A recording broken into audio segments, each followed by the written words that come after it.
ही भाजी मंडई जी आहे ही महापालिकेची आहे.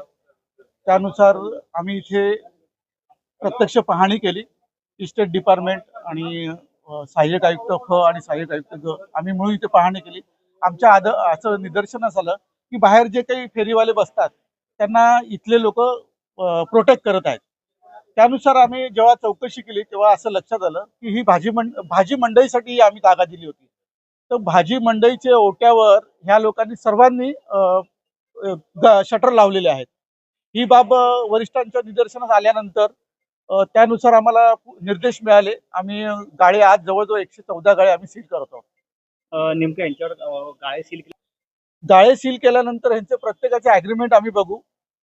त्याचंच अग्रीमेंट असेल किंवा त्यांनी भाडेपट्टीवर दिला असेल तर त्याची वेगळी कारवाई होईल. तेव्हा आपण बघताय की हे अर्थात कारवाई चालू आहे आमची.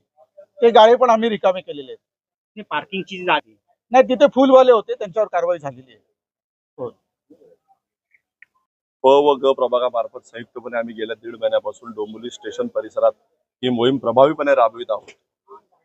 माननीय आयुक्त महोदयांच्या निदर्शनास आल्यानंतर ही भाजी मंडईचा वापर वेगळ्या कारणासाठी होत होता. ही बाब निदर्शनास आल्यानंतर शनिवारी आमची बैठक झाल्यानंतर माननीय आयुक्त महोदयांनी आम्हाला यावर कारवाई करण्याचे निर्देश दिले. त्या अनुषंगाने आज मालमत्ता विभागाचे अधीक्षक व फ आणि ग या प्रभागामार्फत संयुक्त कारवाई आम्ही पार पाडित आहोत. आज याच्यावर चेंज ऑफ यूज या भाजी मंडईचा झालेला आहे, त्यामुळे आम्हाला ही कारवाई करण्यास भाग पडत आहे. ह्यालाच एक जोडून असा प्रश्न आहे की आपण त्यावर वरिष्ठ स्तरावर कारवाई सुरू आहे.